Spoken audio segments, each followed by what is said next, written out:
saw something earlier today and it made me think of a little, perhaps, personality quirk that I have. I'm happy when other people make mistakes. So, what I mean by that is if someone else makes a mistake, like let's say my husband wrecks my car, I'm okay with that because it wasn't my fault. Now, I still have the responsibility to go out there and fix my car and find a repair person and drop it off and get the rental and, all the insurance mess, blah, not fun. But I'm not the one that's carrying around the guilt and the responsibility for the accident. So I'm going to relate that to my real estate career.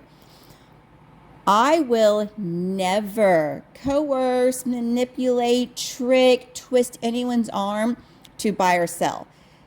Because if someone is going to make that decision, they're going to make that decision for themselves, and I am not going to be responsible for their choices. So then what am I doing in my job? Well, I consider I am a fact checker. I am a question answerer. I am an expert on the area and what trends are occurring. And so I will provide everything that I possibly can to help an individual or a family or a couple to empower them to make the very best decision they can for themselves and to be confident that they are making the best decision for themselves, but I am not the decision maker in that relationship. And so why I'm talking about this is because I see companies and news organizations and their goal is revenue, right? So we see these horrifyingly scary headlines about the housing market bubble and real estate's going to crash. And I can't speak for every market in the United States of America. I am an expert on Dallas-Fort Worth, and more specifically, I'm an expert on Denton County because I can't keep track of everything, right? I know my area because that is my job. But so I can't speak to all cities and all provinces and all areas, but I can speak directly to where we are. And this little graphic that I'm showing you, even though it is national data, I can tell you that it reflects the stability of our current market. So if we look at today versus 2008, because everyone's so worried that we're going to have this bubble pop and we're going to have a crash like we did before. This kind of shows you some of the differences about why today is not 14 years ago. And go ahead and read through this data. But one thing I really do want you to pay attention to is the lack of those subprime loans that don't exist anymore. So we don't have buyers on the market who can't afford their homes. And speaking of that, I did have some clients once upon a time who they were trying to force a purchase, and I did not feel as though they were in a financially stable enough place to buy.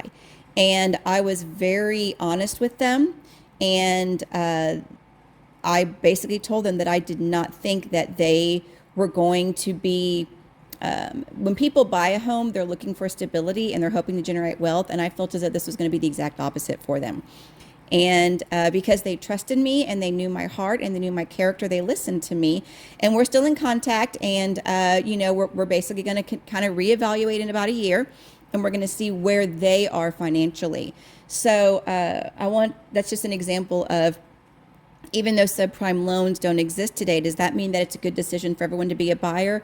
No. And that's part of my job as the expert, is to also be honest with what I see, especially if it means that a client may be getting themselves in a situation that is not best for them.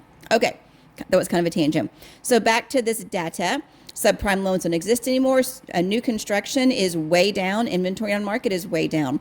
And something I want to say also, and this is just my guess, but because we had such low interest rates the past couple of years, historic low interest rates.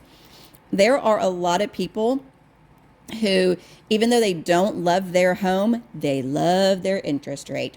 And so I think that we're going to actually see people staying in properties that they don't love because they are not willing to give up that low rate. And so in terms of this inventory situation that we're seeing, until we have new construction really increasing, I think we're going to have this inventory situation continuing for a while in the Dallas-Fort Worth area where they just talked, Universal Studios is building a new theme park, and that's 10 years down the road, but that's our future. We are continuing to have industry move to our area.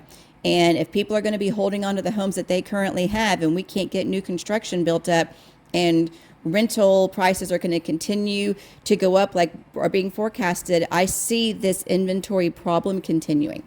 I really am. I'm here for you. I'm here to answer any questions that you have.